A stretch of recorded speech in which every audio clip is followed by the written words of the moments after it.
பரன் இயேசுவை காணாத உள்ளம் இந்த பாரினில் ஏராளமுண்டு. பாரதம் இயேசுவை கண்டிடவே உயர் பணிக்காய் என்னை கொடுத்தேனே. பாரதம் இயேசுவை கண்டிடவே உயர் பணிக்காய் என்னை கொடுத்தேனே. பரன் இயேசுவை காணாத உள்ளம் இந்த பாரினில் ஏராளமுண்டு.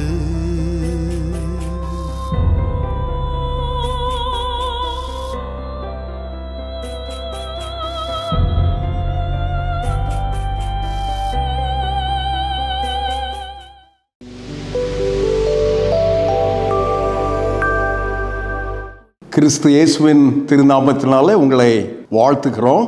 சினர்ஜி இந்தியா மிஷன் என்கிற ஒரு மிஷனரி இயக்கமாய் இதுகாரம் 2000 ஆண்டுகளாக ஆண்டவர் இந்த தேசத்தில் செய்து நிறைவேற்றுகின்ற நற்செய்தி பணியில் ஒரு புதிய அத்தியாயமாய், புதிய முயற்சியாய் ஒருங்கிணைந்து இசைந்து இயங்குகின்ற ஒரு ஊழியத்தை பற்றி சினர்ஜியில் பேசிக்கொண்டிருக்கிறோம்.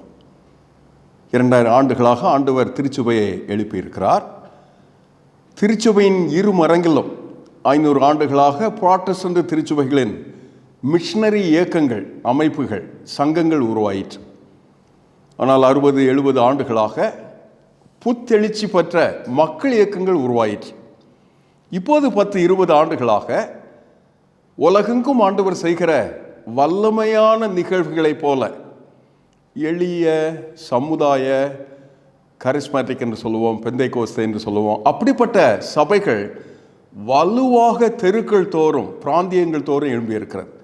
இத்தனையும் ஒருங்கிணைந்து ஒரு திசையில் அறியப்படாத எல்லைகளில் இருக்கிற மனிதர்களுக்கு அக்கறை கொண்டு அவர்கள் இனங்களின் சிறார்களை, வாலிபரை, யுவதிகளை கண்டெடுத்து பயிற்சி தந்து அவர்களே அவருடைய எல்லையை, அவருடைய இனத்தை, அவருடைய ஜனங்களை சந்தித்து ஆண்டவரின் திரு அருளை கூறி நற்செய்தி பணி செய்து இயேசுவில் அவர்களை ஆசீர்வதிக்கிற பணியினை ஒருங்கிணைப்பதே சினர்ஜி இந்தியா மிஷன் என்கிற மிஷனரி இயக்கத்தின் தரிசனம். இதுவரைக்கும் செய்யப்பட்ட பணிகளில் இப்படி செய்யப்படவில்லை. அது ஒரு ஆதங்கம். அதை ஆண்டவர் இந்த தருணத்தில் எல்லாரும் ஒருங்கிணைந்த பணியாய், எல்லாரும் இசைந்து இயங்குகின்ற ஒரு பணியினாய் அறியப்படாத இனங்களை இயேசுவில் ஆசீர்வதிப்பதற்காக விரும்புகிறோம், இயங்குகிறோம். உங்களை ஆசீர்வதிக்க வேண்டும் என்று கேட்கிறோம். எரேமியாவின் தீர்க்க தரிசன ஆகமங்கள் நின்று ஆண்டவரின் திருத்திட்டத்தில் இதை போலத்தொரு காலத்துக்காக நம்முடைய வாழ்வு நெறிக்கு நற்செய்தி பணிக்கான வெளிச்சத்தை கண்டு ஆண்டவரின் திருத்திட்டம் இது என்று ஏற்று வருகிறோம். அதில் இன்றைக்கு இறுதியாக எரேமியாவிற்கு ஆண்டவர் தந்த நிறைவான அந்த பகுதிக்கு உங்களுடைய கவனத்தை தர வேண்டும் என்று கேட்கிறேன். ஏறத்தாழ 30ஆம் அதிகாரத்திலிருந்து இப்போது 50வது அதிகாரம் வருகிற அந்த எல்லை வரைக்கும் ஆண்டவர் எரேமியாவின் தீர்க்க தரிசனத்தின் முழு மொத்த நோக்கத்தை நிறைவேறுவது தெரிகிறது. எதற்கெல்லாமோ அவர் பயந்தாரே, நடுங்கினாரே, எச்சரித்தாரே, அவைகளெல்லாம் நடக்கிறது. அநேக நேரங்களில் நம்முடைய வாழ்க்கையிலையும் அப்படித்தான் இருக்கும் இல்லையா? எதை கண்டு பயந்தோமோ, எச்சரித்தோமோ, அது அப்படியே கொலை நடுங்குவது போல நிகழ்கிறது. கடவுளுடைய அருள் திட்டத்தில் இவைகளுக்கு ஆண்டவர் அனுமதி தந்திருக்கிறார். எருசலேம் என்கிற அவருடைய பட்டணம் சரிகிறது, வீழ்கிறது. 51வது அதிகாரத்தின் மிக துயரமான நிகழ்வு அதன் வீழ்ச்சி. அதற்கு எதிராக ஆண்டவர் அனுமதித்த பாபிலோன் காலமாக தம்முடைய இனத்திற்கு எதிராளி இனமாக அவர்களுக்கு எதிராக சொல்ல வேண்டிய வாக்கு, அம்மோன் புத்திரருக்கு அவர் சொல்ல வேண்டிய வாக்கு, எதிர்வாக்கு, மோவாப் என்கிற தேசத்திற்கு சொல்ல வேண்டிய எதிர்வாக்கு, பெலிஸ்தியர் என்கிற அந்த இனத்திற்கு சொல்ல வேண்டிய வாக்கு, அன்றைக்கு ஒய்யாரமாக கருதப்பட்ட எகிப்து தேசத்துக்கு சொல்லப்பட்ட எதிர்வாக்கு, இவைகள் எல்லாவற்றையும் சொல்லிவிட்டு இந்த 51வது அதிகாரத்தின் 20, 21வது வசனத்தை இன்றைக்கு தியானிப்பதற்காக தேர்ந்தெடுத்திருக்கிறோம். ஆண்டவர் நம்மை அவருடைய விசுவாச இனமாய், அவருடைய அடியவர்களை போர் ஆயுதமாய் விசுவாச இனத்திற்கு ஒரு அழைப்பு தருகிறார். எனக்கு இதை தாருங்கள், செய்து நிறைவேற்றுகிறேன் என்று சொல்வார்கள்.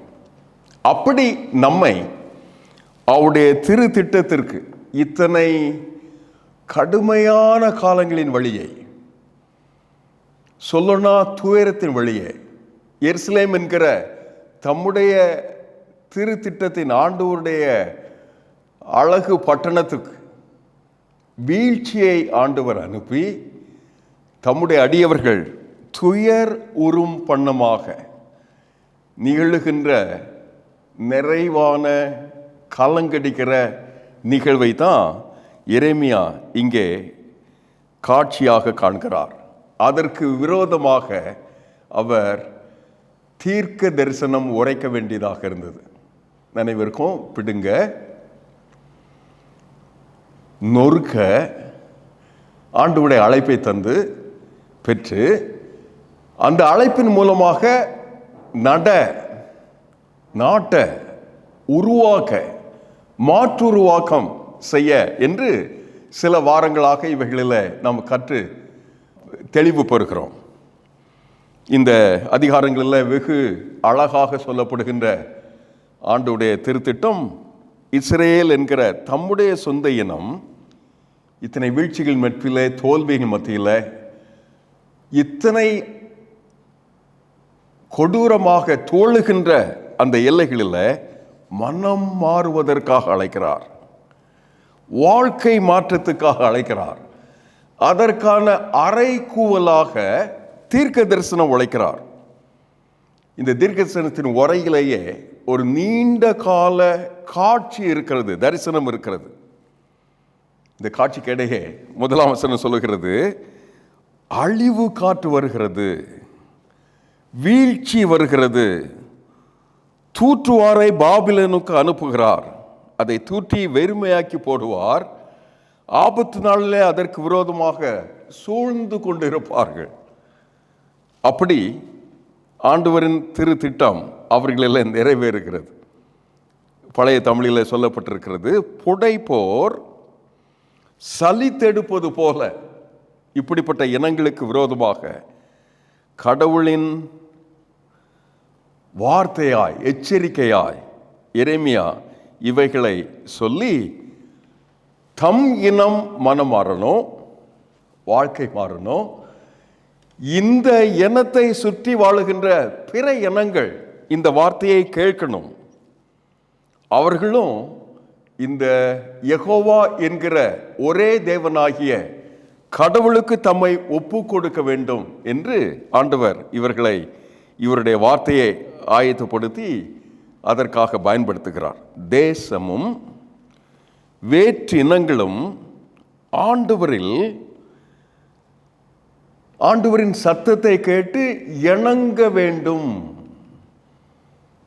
அவருடைய திரு சித்தத்திற்கு இசைவு தர வேண்டும், அடி பணிய வேண்டும் என்பதுதான் அவருடைய முழு முதல் தீர்க்க தரிசன நோக்கம். அதை 10வது அதிகார வசனத்தில் கர்த்தர் தம்முடைய நீதியை வெளிப்படுத்துகிறார்.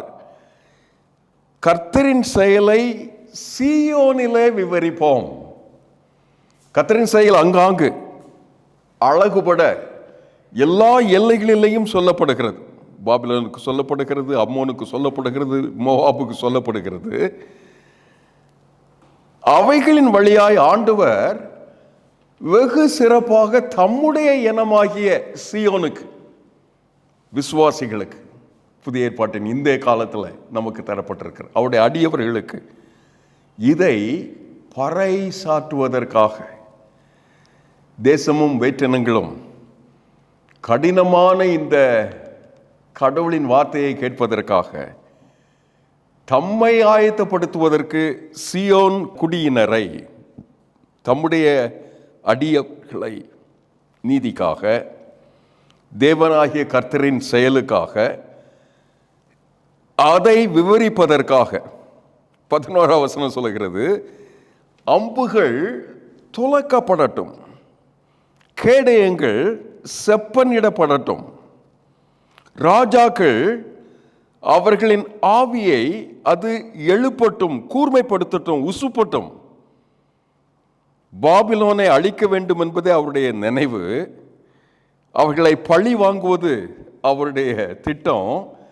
அதன் மதில்களின் மேலே கொடி ஏற்றுவதற்காக கடவுளின் திட்டத்தை காவல் காக்கிறவர்களாக, ஜாமம் காக்கிறவர்களாக, பதிவு இருக்கிறவர்களாக, கர்த்தர் எப்படி நினைத்தாரோ அப்படியே பாபிலோனின் குடிகளுக்கு விரோதமாக சொன்னது நிறைவேறும் என்று இந்த வேதவசனம் சொல்லுகிறது. அப்படிப்பட்ட கடூரமான காரியங்களை ஆண்டவர் செய்வதற்கு அவர் செய்கிற காட்சி பாருங்க. என்ன?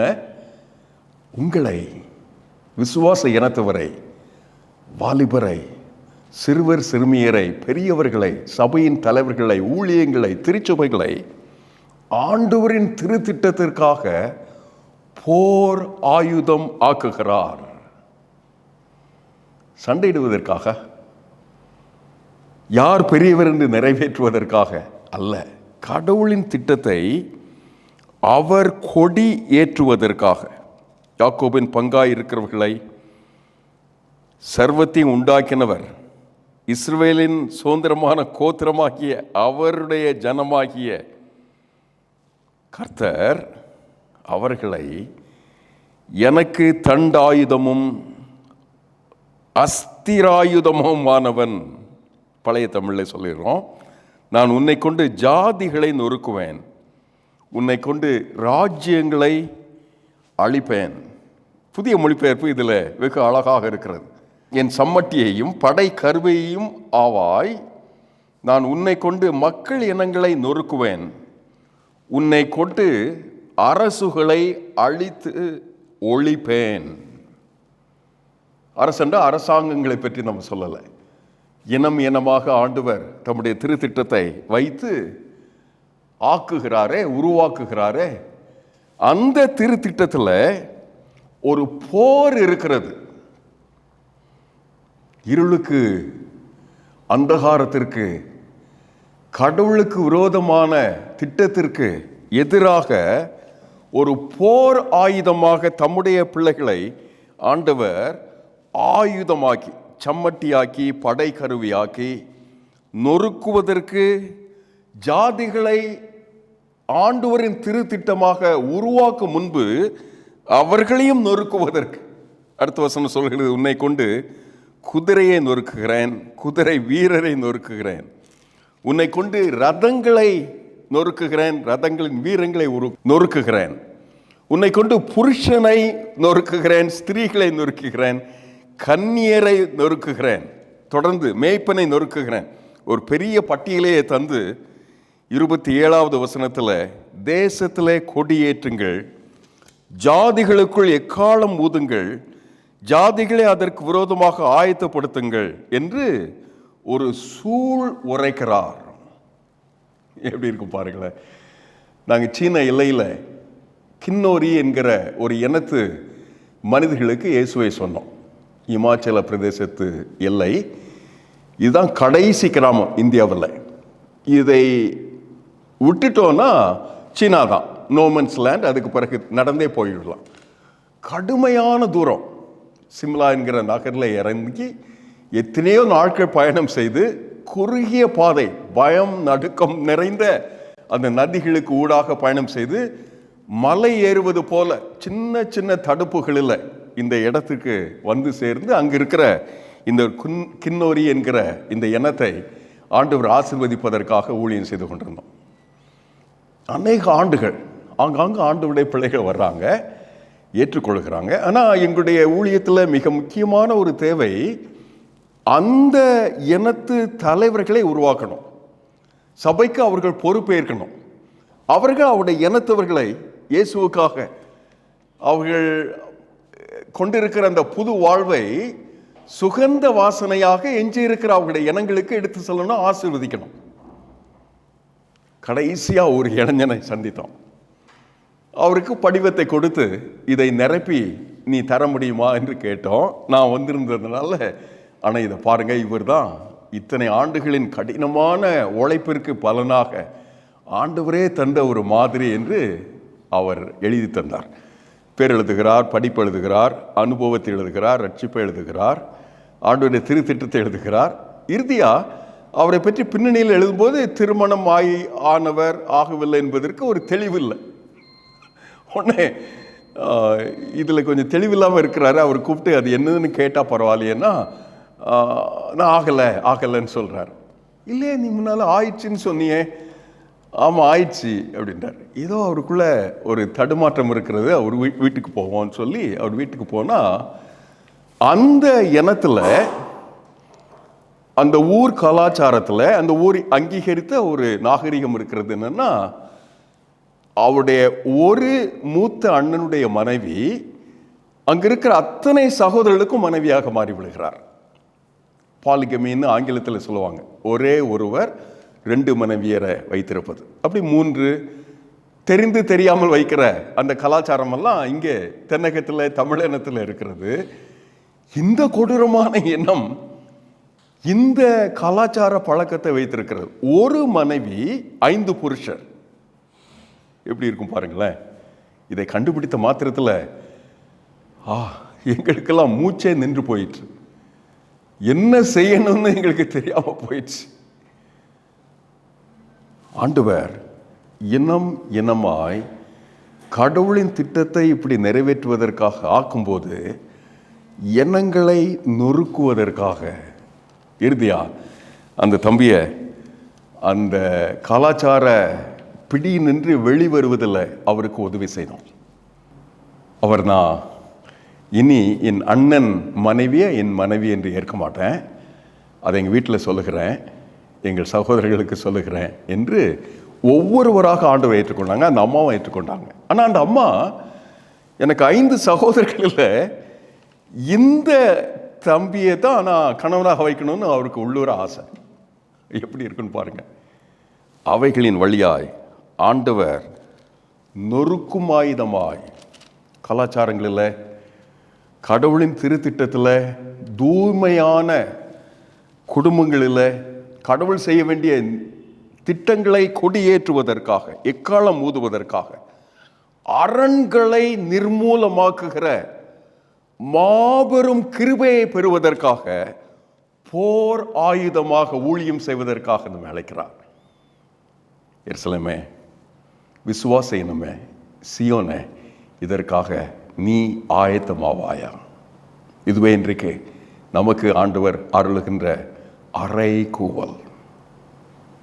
ஆண்டவர் நம்மை இந்த சிந்தையில் ஆசீர்வதித்து நடத்துவாராக.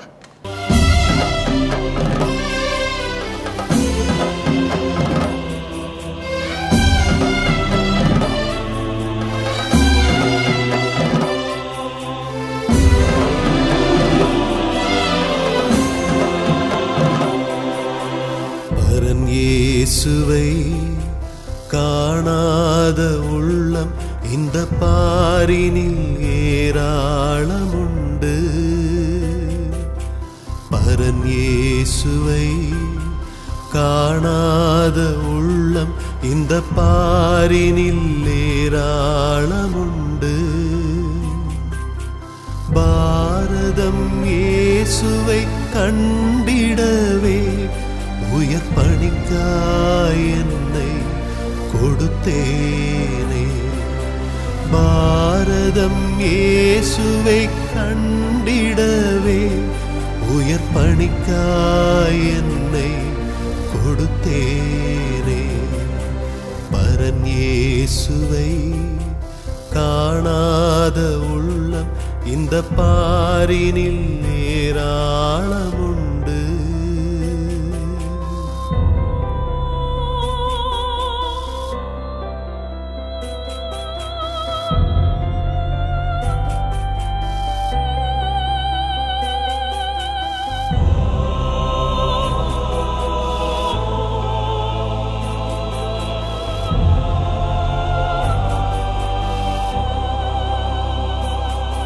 உம் பணி செய்ய ஆயத்தம் நான், என்னை அனல் மூட்டி அனுப்பிடுமே.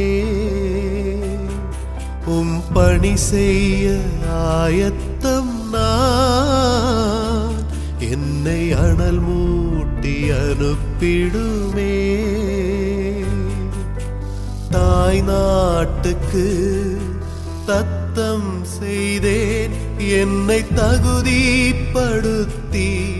பயன்படுத்தும் உம் அழைப்பின் துவனி கேட்டேன். உம் அன்பால் நிரப்பப்பட்டேன். உம் அழைப்பின் துவனி கேட்டேன். உம் அன்பால் நிரப்பப்பட்டேன்.